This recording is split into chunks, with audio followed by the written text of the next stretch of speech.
Hello and namaste everyone. So once again, it has been a while since I made a YouTube video. It is because of certain internal conflicts and also the phases that we go through. So sometimes there comes a phase when I have like a lot to share, therefore YouTube videos come, and sometimes I go through a phase where I just like to be with myself without anything to share but myself learning and practicing meditation and experiencing by myself. So these two phases, yeah, the conflict is that I actually am a certified yoga teacher. So that is why I have been teaching yoga on YouTube. But then something about purpose and all came, and I was thinking, why? What is the actual necessity to do? Why should anyone do all this? So something conflict about purpose I had faced.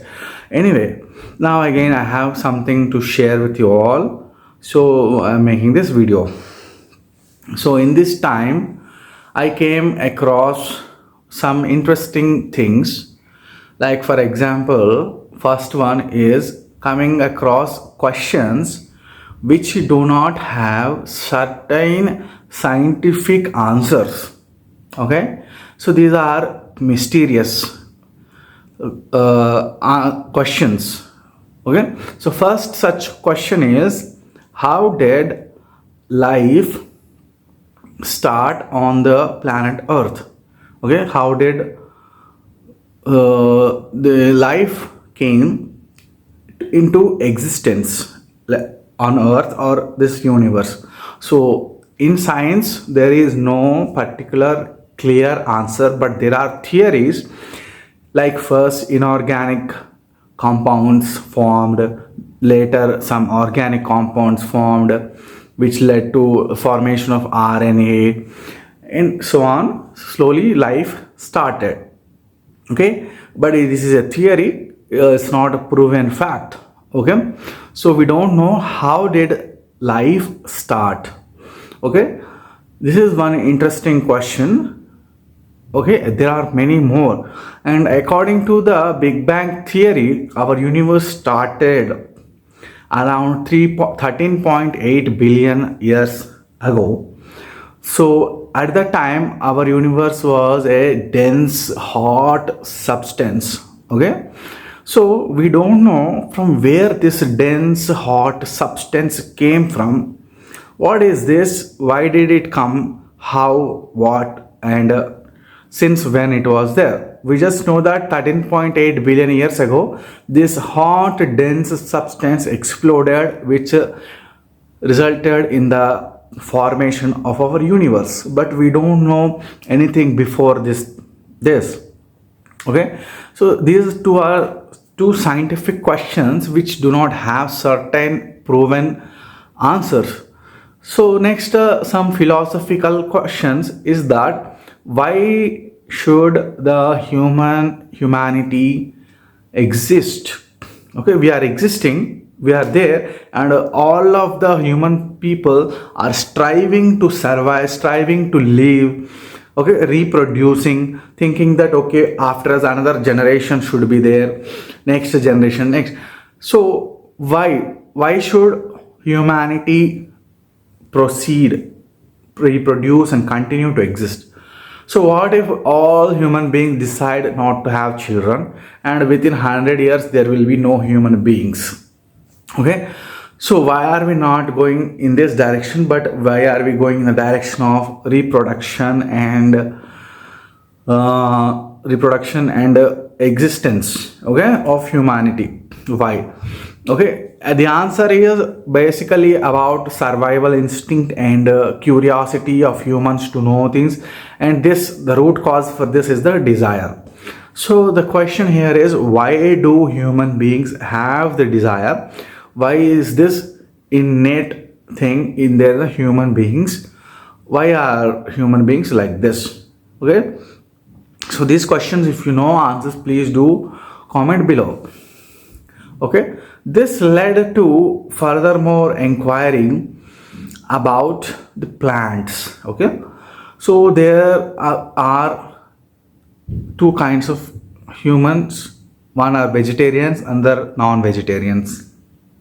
Okay, so if a person's consciousness has developed in such a way so that they can actually perceive the consciousness everywhere. For example, even the plants have a network from roots till the flowers. Okay, they have a system of network. So if we cut off somewhere the plant, it definitely acquires the information that at that certain point there has been a cut or a disturbance. Okay, but we may call it as pain or not, but there is a sensory perception. Similarly, this network, not just from plants flower to the root, but a network continues into the soil and rocks. Okay, this is so fascinating that there is a network in the earth, and also perhaps it is so subtle that we do not perceive that there is a network in thin air and also in space. And proof is that one digital image I have seen, that if we zoom out the universe into seeing big galaxies as small, we will see that the universe is also a kind of a network. Okay, where the information is being transmitted continuously.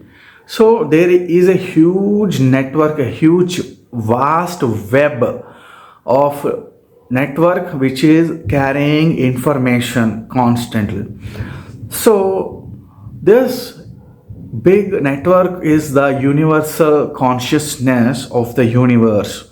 Okay, this thing is part of, my friend, enlightenment.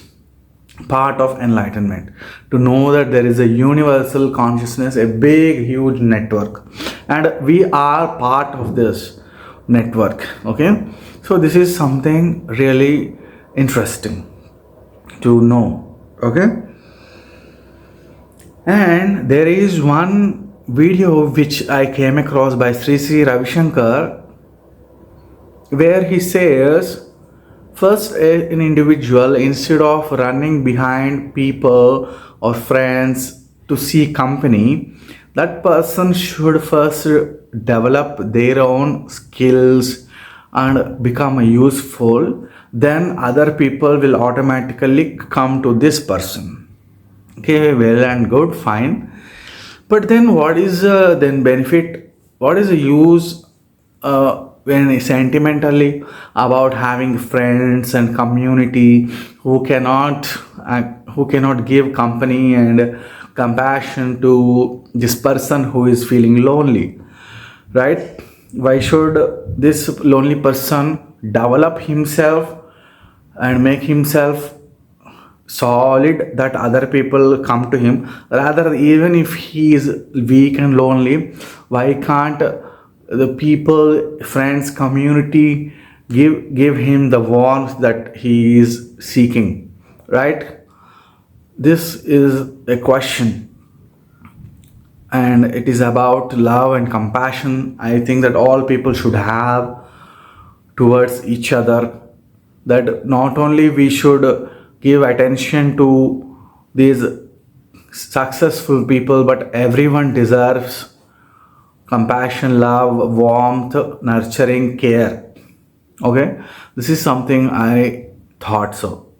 Okay, so thank you so much. If there is anything else, I will definitely share with you all. Thank you so much for watching so far.